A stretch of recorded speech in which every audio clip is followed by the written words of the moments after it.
December 8th, 1941. Brooklyn Navy Yard, New York. Steam hisses from a ruptured line as the night shift whistle wails over the East River. Sparks rain from a half-finished hull, and through the haze of acetylene smoke, a young rigger named Frank Delaney pauses, wrench in hand. The news from Hawaii has spread faster than any telegram. Pearl Harbor is burning. Men stand silent on the scaffolds. Only the clang of a dropped hammer breaks the moment. Somewhere beyond the cranes, the city keeps breathing, but inside the yard, it feels like the air has frozen. By noon the next day, every berth is lit around the clock.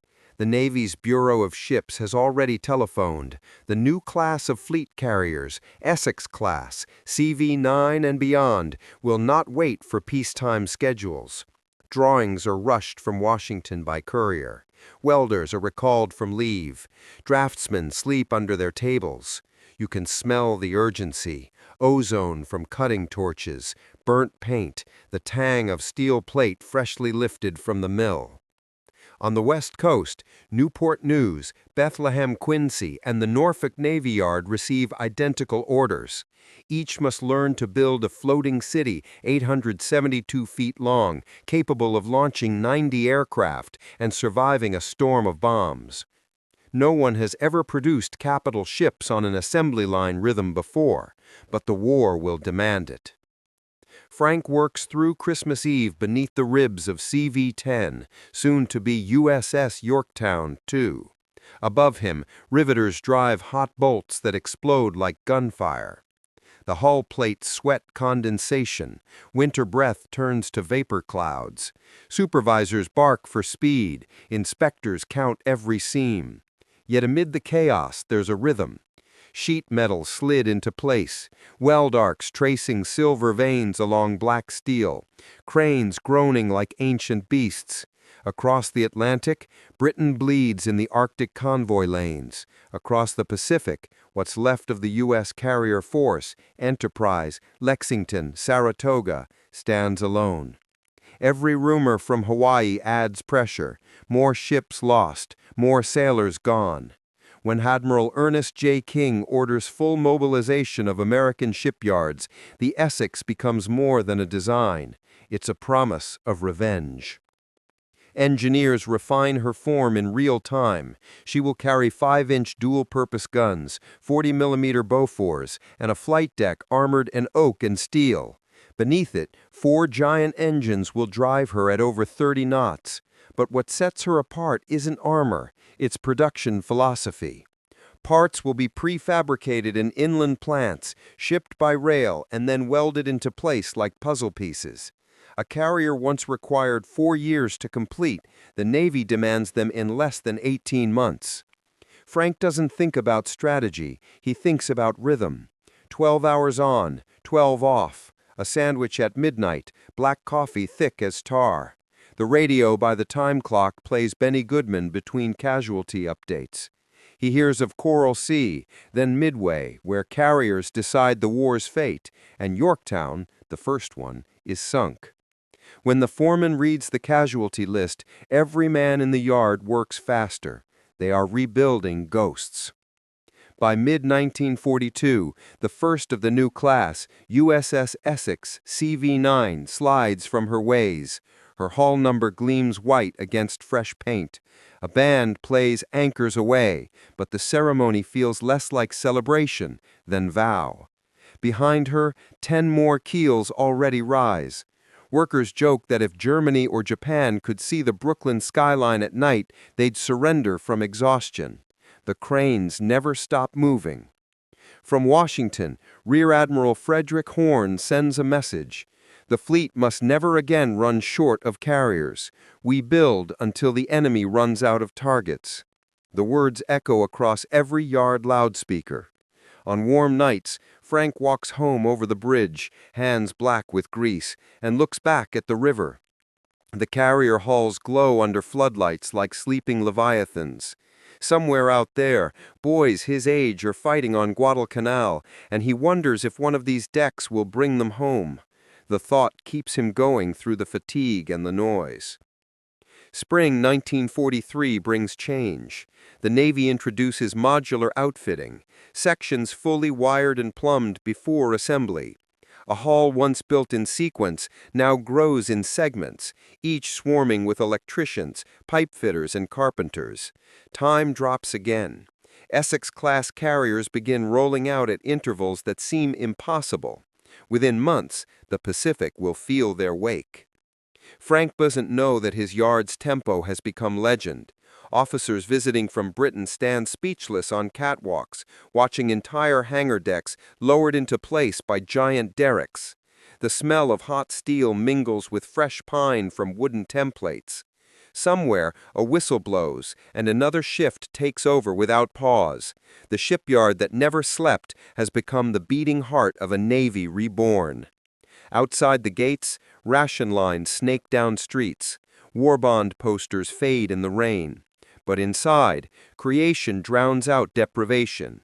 America's arsenal hums so loudly it almost drowns the war's sorrow. By August 1943, Frank stands on the flight deck of the newly completed Yorktown. The deck stretches longer than 6 city blocks, the air tasting of salt and paint thinner. Below, the hangar buzzes with final tests, elevators rising, arresting gear snapping taut, hydraulic doors slamming. A foreman shouts, "Let's light her up," and generators roar alive. For the first time, the ship breathes. He doesn't see admirals or headlines, he sees possibility.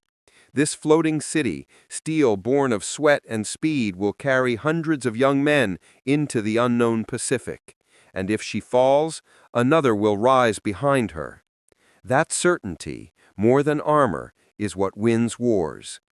As dusk falls over the East River, the yard lights shimmer on the carrier hull number, CV-10. Somewhere, deep in the ship's belly, turbines spin for the first time, echoing through the steel like a heartbeat. The Essex carriers have begun to awaken. November 11th, 1943. Tarawa Atoll, Gilbert Islands. The horizon is nothing but haze and glare, the kind that blinds pilots before they even spot the target. Lieutenant Commander William Bill Dean grips the throttle of his Grumman X6F Hellcat, engines roaring over the endless blue. Below him stretches a carpet of gray hulls, the U.S. Fifth Fleet, and among them, gleaming in the sunlight, are 2 of the Navy's newest warships, USS Essex, CV-9, and USS Yorktown, CV-10. The Pacific smells of fuel and salt. The sea around Tarawa churns with landing craft, and over the radio voices crackle with chaos. 12 o'clock high, zeros inbound. Dean banks left, the carrier decks shrinking behind him. For the men below, it's the first true test of the Essex-class in battle, a test of design, doctrine, and endurance. When the Essex was conceived, few believed a single yard or even a nation could produce fleet carriers at such speed. Yet by the fall of 1943, 6 Essex-class ships are at sea. Essex, Yorktown, Bunker Hill, Lexington, CV-16, Intrepid, and Enterprise's younger cousin, Cowpens. Each one carries more aircraft, fuel, and ammunition than any predecessor. But their true power lies not in what they are, it's in how many there are. For the first time in history, America can lose a carrier and not lose the war. The Battle of Tarawa becomes a brutal lesson in amphibious warfare. Marines wade through waist-deep water under machine gun fire, while from the decks of the Essex-class carriers, waves of dauntless dive bombers and Hellcats plunge toward the lagoon, blasting Japanese positions entrenched on Batio Island. The carriers' air groups fly hundreds of sorties a day, and when one pilot is shot down, another aircraft rolls forward, fueled and armed within minutes. Deck crews move like clockwork, guided by colored jerseys and hand signals under screaming engines.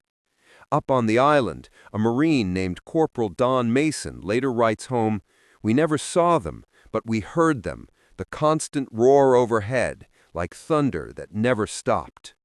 To him and thousands of others, the Essex carriers are not ships, they're salvation. Back at the shipyard, Frank Delaney and his fellow workers read the reports tacked to the bulletin board. Yorktown in action, Essex leading raids in the Gilberts. They nod silently, proud but restless. The Navy's telegram also brings another directive. More carriers needed, many more. Even as Tarawa burns, new keels are being laid for Ticonderoga, Hancock, and Bennington. The shipyard that never slept now doubles its pace. Meanwhile, across the Pacific, Admiral Raymond Spruance watches from his flagship as carrier task forces evolve into a single unstoppable weapon, Task Force 58. Under Vice Admiral Mitzer, this formation will soon link the Essex-class ships into a coordinated armada of flight decks spanning miles of ocean. "We have turned the sea into an airfield," Mitzer reportedly tells his staff, tapping a map of the Central Pacific. December 1943. The Essex-class carriers strike the Marshall Islands, softening up Kwajalein and Eniwetok ahead of invasion. Pilots marvel at the efficiency: launch, land, rearm, refuel, all within 40 minutes. Below decks, hangar crews live in a haze of exhaust and cordite, coughing through masks as forklifts rumble across steel grating. You could taste the aviation fuel in your coffee and still ask for seconds. But the new carriers aren't invincible. In February 1944, during raids on Trick Lagoon, the air groups of Essex and Bunker Hill run into ferocious anti-aircraft fire. Flak bursts bloom like black flowers around the formations. Several Avengers never return. On the deck of Yorktown, sailors line the rail and count the empty spots in the returning squadrons. The war has found its price. That same month, Admiral Chester W. Nimitz visits the Pacific anchorages. Standing on Essex's deck at Majuro, he says quietly to Mitzer, This is what will bring Japan to its knees." He's not speaking of one ship, but of a principle: industrial persistence turned into steel. For every hole punched through an Essex hull, 2 more keels rise back home. By spring 1944, the fleet that began with panic in Brooklyn becomes a moving continent. 12 Essex-class carriers, flanked by cruisers, destroyers, and oilers, form the beating heart of the fast carrier task force. They strike Palau, Saipan, Tinian, and Guam, hopping westward toward the Philippines. In every battle, the pattern repeats: launch at dawn, recover at dusk, steam overnight, repair, and strike again. Maintenance crews change engines mid-ocean. Deck welders patch bomb holes between sorties. The carriers never go dark. When Japanese reconnaissance planes finally glimpse the task force, one pilot radios back in disbelief: "Too many carriers. The sea is covered in them." On Essex, Captain Donald B. Duncan writes in his log, "We are witnessing the birth of mass production warfare at sea." He's right. In the span of 18 months, the U.S. Navy has multiplied its carrier strength 5-fold. The enemy can no longer outlast, outbuild, or outfly them. By mid-June 1944, that reality will crash down in flames over the Marianas. The Essex-class is about to enter the largest air battle in naval history, one that will seal Japan's fate. June 19, 1944, Philippine Sea. The sun has barely crested the horizon when the ocean begins to vibrate with the low hum of hundreds of engines. On the decks of 12 carriers, Essex, Yorktown, Bunker Hill, Lexington, Enterprise, Hornet, Cowpens, Belleau Wood, Wasp, Cabot, Monterey, and Langley. Crews run, shout, and sweat beneath the thunder of propellers. The air smells of hot oil and cordite. Men in yellow shirts signal with paddles. Blue-clad ordnancemen shove 500-pound bombs across the deck on steel dollies. At 8:59 a.m., radar screens aboard USS Essex CV-9 light up. The blips are countless, hundreds of Japanese aircraft closing in from the west. Over the ship's loudspeakers, the calm voice of the combat information officer cuts through the din. Enemy raid bearing 280, distance 150 miles. All fighters launch immediately.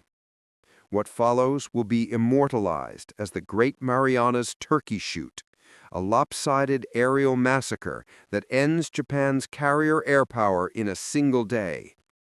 From his ready room aboard USS Lexington, Lieutenant Charles Brewer sprints toward his F-66 Hellcat. The deck crew waves him forward. The catapult launches him into the sky like a stone from a sling. Below him, the blue sea glints with the reflections of entire task groups maneuvering in formation, their wakes crossing like white scars. He climbs through 15,000 feet, sweat streaming under his oxygen mask. Then, out of the glare come dots, hundreds of them. Zeros, Judys, and Kates. "Here they come," someone mutters over the radio. The first wave is met miles out. Radar-guided direction puts the Hellcats exactly where they need to be, an advantage no Japanese pilot yet understands. The sky explodes into a storm of tracers. Brewer rolls inverted, fires a burst, and watches a Zero disintegrate in flame. Seconds later, another enemy fighter flashes past his canopy, riddled with .50 caliber rounds. From below, gunners aboard USS Yorktown track the dogfight like fireworks. The sound is surreal, constant overlapping booms, the rhythmic whine of engines diving, and the occasional sickening crash of a crippled plane hitting the sea. The fleet's radio traffic crackles with overlapping voices. Splash 1, splash 2. By noon, it's clear the tide has turned irrevocably. On the Japanese carrier Zukaku, surviving pilots radio back frantic messages. One transmission, intercepted later, simply reads, "Hellcats everywhere, impossible to break through." Of more than 350 aircraft launched by the Japanese mobile fleet that morning, barely 50 return. American losses, less than 30. Below decks on the Essex-class carriers, ordnance teams reload in near silence. They're exhausted but exhilarated, grease-covered faces illuminated by the flickering glow of deck lamps. A boatswain named Jack Carmichael writes in his diary that night, "We thought they'd come again. They never did. The sky belonged to us after today." The next day, Task Force 58 goes on the offensive. From dawn until late afternoon, waves of Avengers and Helldivers strike the fleeing Japanese fleet hundreds of miles away. In the chaos, pilots locate the carrier Hio and hammer her decks with torpedoes until she explodes in a column of smoke. By sunset, 2 Japanese carriers are sunk, 2 more crippled. Japan's elite air groups, once the terror of the Pacific, are annihilated. As the task force regroups, Admiral Mark Mitcher makes a fateful decision. Though fuel is running low and night is falling, he orders lights on across the fleet to guide returning pilots. Against every rule of wartime secrecy, hundreds of ships blaze their running lights in the dark Pacific night. One pilot later recalls, "It was the most beautiful sight I ever saw. The whole ocean glowed like a city." Those lights save dozens of men. They also mark the maturity of the Essex-class carriers, not just machines of steel and rivets, but the embodiment of human trust and coordination. Far away in Brooklyn, Frank Delaney reads the headlines over his lunch break. "Enemy air arm destroyed in the Marianas."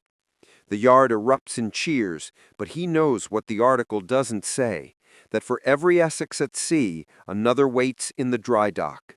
The Navy's telegram arrives that afternoon. Accelerate schedule. Pacific offensive entering final phase. Frank nods grimly and goes back to work. The cranes keep moving. The torchlight never dims. By August 1944, Essex-class carriers dominate the Pacific. Their decks launch relentless strikes on Palau, Formosa, and the Philippines, stretching Japanese supply lines to the breaking point. The fleet becomes a single living organism. Fuel ships, ammunition barges, hospital vessels, and repair tenders, all synchronized with mathematical precision. When one carrier is damaged, another fills the gap. When a squadron is lost, new planes arrive from San Diego within weeks. Industrial rhythm has turned into battlefield tempo. At sea, the sailors call it the endless fleet. But even as victory nears, the ocean demands a toll. On October 24, 1944, during the Battle of Leyte Gulf, the Essex-class carriers will face a new kind of enemy, one willing to die just to strike back. The age of the kamikaze is about to begin. October 25, 1945, Leyte Gulf, Philippines. Dawn breaks in blood-orange streaks across a restless sea. Aboard USS Franklin, CV-13, the deck is already alive, propellers spinning, planes armed for another strike against retreating Japanese ships off Samar. The crew has been fighting without pause for 3 days, sleeping in bursts, eating when they can. The smell of aviation fuel hangs over the flight deck like a fog.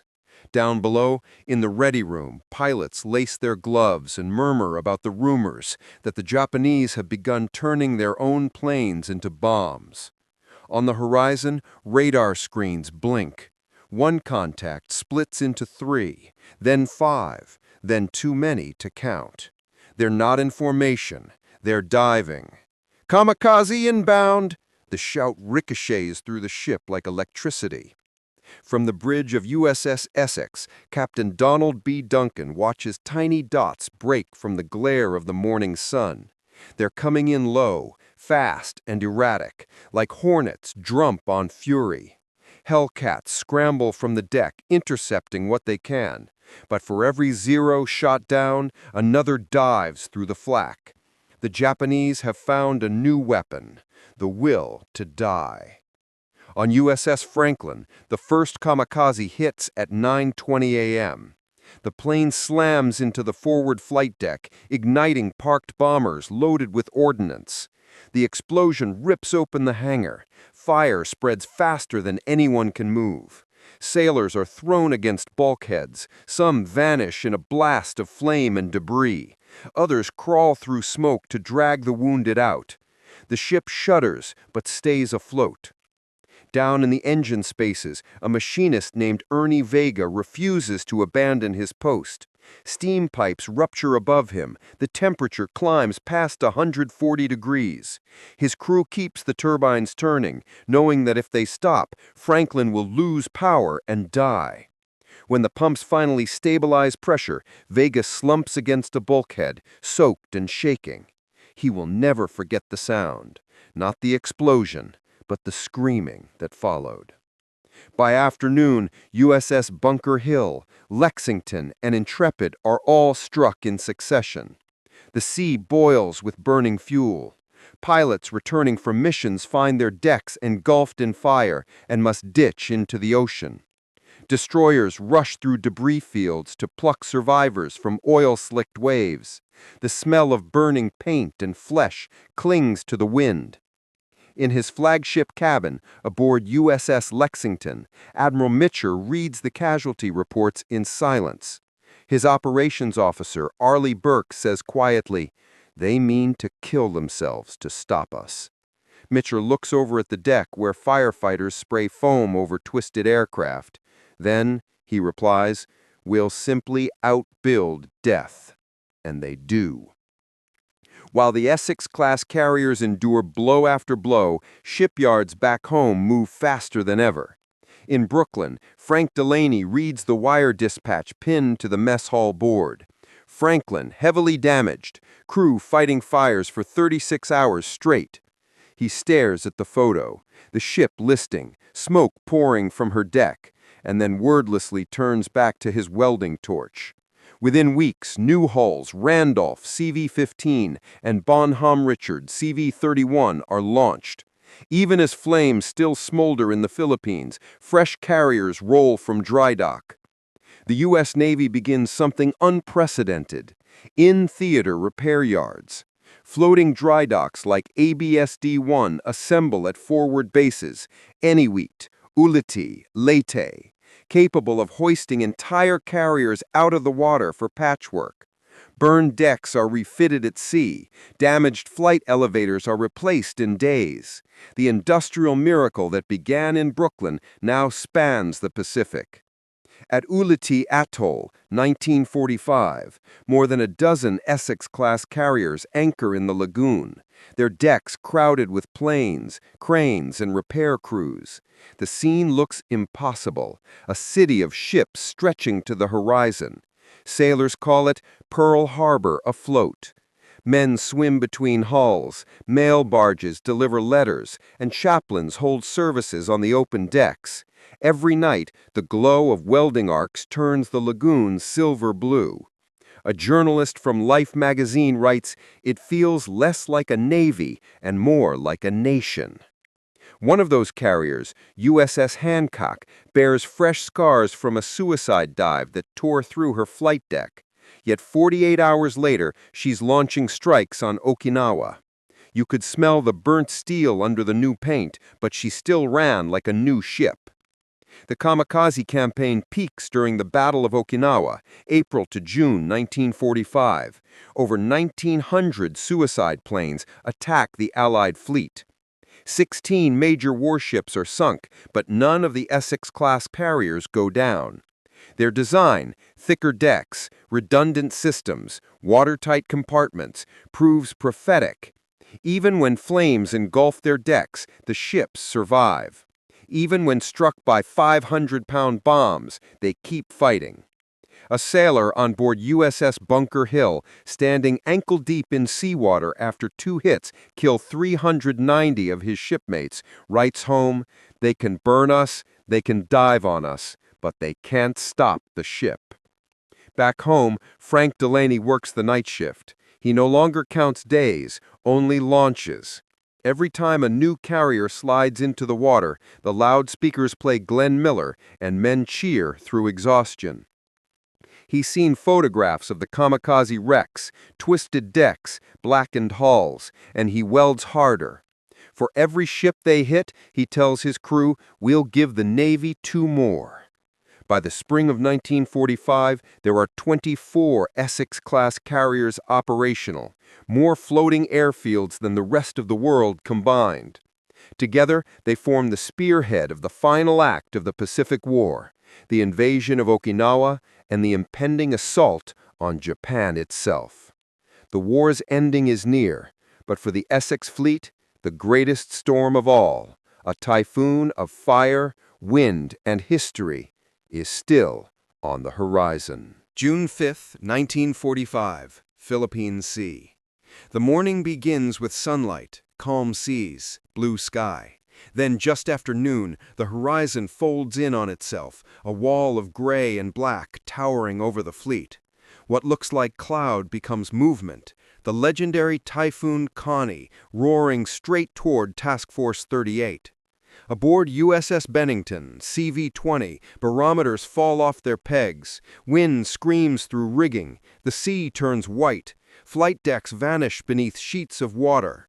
Officers shout through bullhorns just to be heard, ordering tie-downs and battening hatches. "It's like the hand of God decided if we could swim," one sailor mutters. He's only half joking. Within an hour, 70-foot waves rise like mountains. Aircraft rip loose and tumble into the sea. One rolls straight across the deck and smashes into the island's superstructure. Men cling to railings slick with oil and rain. On USS Randolph, radar masts twist like tin. The storm doesn't care about heroes or engineers. For 36 hours, the most powerful fleet in history fights for its life, not against Japan, but against nature itself. When it passes, 3 destroyers have vanished. Hundreds of men are gone. But the carriers, the Essex-class, still float. Bruised, battered, listing, but alive. Their watertight integrity and deep hulls prove what the architects intended. These ships were built to outlast everything: fire, steel, even the sea itself. By midsummer, the fleet gathers again at Ulithi, replenished and ready for the final blows against Japan. The docks overflow with spare parts, bombs, and barrels of aviation fuel. The carriers form an industrial chain. While one attacks, another fuels. While one repairs, another takes her place. The rhythm is endless. Somewhere in the middle of it all, USS Essex, CV-9, the ship that started it all, stands proud. Her deck scarred, her crew veterans of every island from Tarawa to Okinawa. From her flag bridge, Admiral William Halsey looks toward the northwest. His jaw tightens. "Next stop, Japan," he says simply. July 10th, 1945, off the coast of Honshu. Dawn patrols launch into clouds tinted with ash from the bombings below. The air smells faintly of sulfur and salt. The Essex fleet has come full circle, from desperate beginnings in Brooklyn to striking Japan's home islands. F-6F Hellcats roar off the decks in perfect rhythm, while Avengers dive on industrial centers at Hitachi and Kure. Japanese anti-aircraft guns blaze, but few shells find their mark. The enemy's defenses, once formidable, are shadows of their former power. On USS Yorktown, Lieutenant Harry Cunningham guides his plane through tracer fire, targeting a warship moored in Kure Harbor. "Drop!" his bombardier yells. A moment later, a plume of fire erupts below. Cunningham looks down and whispers, "For Pearl." He doesn't say it for revenge anymore. It's a habit, a ritual spoken by a generation that has lived through nothing but war. The carriers stay on station for weeks. They pound the Empire's ports and railways, reducing arsenals to rubble. When Japan's surrender finally comes on August 15, 1945, many sailors don't believe it at first. The Essex radio room logs the moment at 02:05 hours. Hostilities ceased by the order of the Emperor. On every ship the announcement echoes, then silence. A silence so strange it feels foreign. Then the cheers start. Men cry, horns blare. Aboard the USS Hancock, someone plays "Don't Sit Under the Apple Tree" through the loudspeakers. For the first time in years, the fleet can rest. In New York Harbor, September 1945, Frank Delaney stands among thousands of workers lining the pier as USS Bunker Hill, scarred but triumphant, glides beneath the Brooklyn Bridge. Her hull still bears the scorch marks of Okinawa, her crew lining the rails in dress whites. Tugboats blare horns, confetti falls from rooftops. Frank takes off his cap and murmurs, "She made it." He knows every weld beneath her deck, every beam that held when bombs fell. Around him, men and women who spent the war in steel and sweat wipe their faces with blackened hands. Their work has come home. Later that autumn, the Navy decommissioned some of the earliest Essex-class carriers, placing them in reserve. But others remain, refitted, modernized, reborn. Yorktown becomes an anti-submarine platform. Essex herself sails into Korea, then Vietnam. These ships, once built for a desperate war, outlive the men who made them. In 1946, during an interview, a former shipyard foreman tells a journalist, "They called us miracle workers. We weren't. We just refused to stop." He's right. The Essex carriers were not miracles. They were proof. Proof that organization, innovation, and sheer will could turn industry into destiny. From Brooklyn to Pearl Harbor, from Tarawa to Tokyo Bay, they changed what a Navy could be. The camera pans across the decks of USS Yorktown, now preserved as a museum decades later. Tourists walk where pilots once ran. Children peer into hangars where smoke once thickened the air. A faint echo of engine seems to linger, as if the steel itself remembers. A plaque near the island reads, "Dedicated to the men and women whose hands built the ships that won the Pacific War." The Essex-class carriers didn't just rebuild a fleet, they rebuilt faith, in endurance, in ingenuity, in the idea that no force, even chaos itself, can stop those who refuse to rest. The storm has passed, the yard is quiet, but if you listen closely, you can still hear the rhythm, the heartbeat of the shipyard that never slept.